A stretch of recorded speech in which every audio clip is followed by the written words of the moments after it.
বড় দলের ছোট নেতা হওয়া ভালো, কিন্তু ছোট দলের বড় নেতা হওয়া ভালো না। এই ঐক্য প্রক্রিয়াকে নানান ধরনের বক্তব্য দিয়ে কেউ কেউ ভেস্তে দিতে চায়।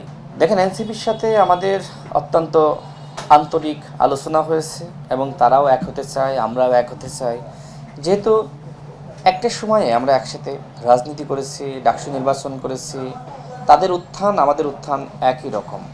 যারা এনসিপির শীর্ষ পর্যায়ে রয়েছে তাদের অধিকাংশই আমাদের সাথে ছাত্র রাজনীতি করেছে, 2018 সালের কোটা সংস্কার আন্দোলন করেছে, 19 সালের ডাকসু নির্বাচন করেছে, নরেন্দ্র মোদীর আগমন বিরোধী আন্দোলন করেছে। অর্থাৎ তাদের সাথে আমাদের সম্পর্ক রাজপথের সম্পর্ক। সেই জায়গা থেকে তাদের অনেকে চাই, আমাদের অনেকে চাই আমরা এই দুটি শক্তি আমরা যদি এক হতে পারি সেক্ষেত্রে আমরা বাংলাদেশের একটি বৃহৎ শক্তি হতে পারবো। সেই জায়গা থেকে তাদের শীর্ষ নেতৃবৃন্দ, যেখানে নাহিদ ইসলাম আখতার হোসেন ছিলেন এবং আমাদের শীর্ষ নেতৃবৃন্দ নুরুল হক নূর আমিসহ আমাদের অন্যান্য নেতৃবৃন্দ ছিলেন, আমরা সিদ্ধান্ত নিয়েছি যে আমরা একসাথে পথ চলবো। সেক্ষেত্রে নেতৃত্বের জায়গায় কারা আসবেন, দলের নাম কি হবে সেটি নিয়ে আলোচনা হয়েছে। আমরা স্পষ্টভাবে বলেছি যে আমরা ছাড় দিতে চাই, আমরা আন্তরিক হয়ে একসাথে পথে চলতে চাই। বড় দলের ছোট নেতা হওয়া ভালো, কিন্তু ছোট দলের বড় নেতা হওয়া ভালো না। আমরা যে নজির সবসময় দেখি এবং তারাও আন্তরিক, আমরা আন্তরিক।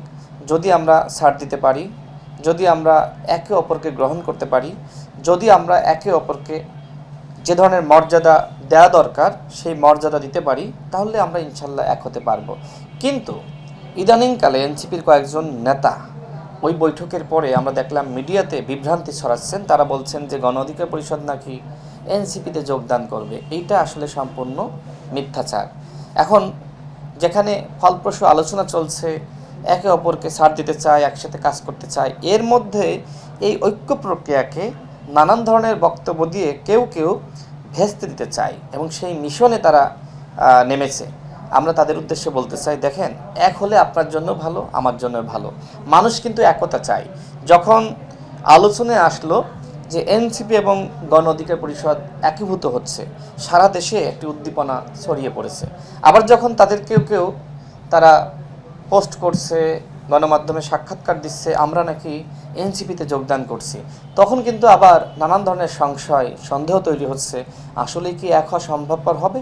দেখেন, দুজনের মধ্যে সম্পর্ক হয়, ভালোবাসা হয়, বন্ধন হয় এবং এজন্য দুজনকে ছাড়তে হয়, ত্যাগ স্বীকার করতে হয়। এখন আমি সব ত্যাগ স্বীকার করবো আর আপনি বলবেন যে আমার সাথে তারা আসতেছে, যোগদান করতেছে, আপনি অহংকার প্রকাশ করবেন, এভাবে হয় না। প্রেসিডেন্ট জিয়াউর রহমান তিনি শুরুতে জাগদল করলেন, এরপরে জাতীয়তাবাদী ফ্রন্ট, এরপরে তিনি সবাইকে নিয়ে অনেকগুলো দল নিয়ে তিনি বিএনপি গঠন করলেন। কি কারণে বিএনপি এত বড় হলো?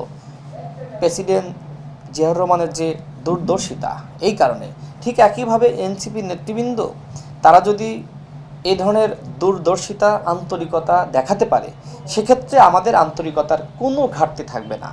আমরা এক হতে আমরা রাজি রয়েছি, কিন্তু নিজেদের অবস্থান বিলীন করে যেভাবে অপদস্থ এবং এক ধরনের কটাক্ষ করা হচ্ছে এবং তারা নিজেদেরকে বিশাল বড় হিসেবে দেখাতে চাচ্ছে, এই ধরনের অহমিকা প্রকাশ করলে গণ অধিকার পরিষদ এবং এনসিপি এক হওয়া সম্ভবপর হবে না।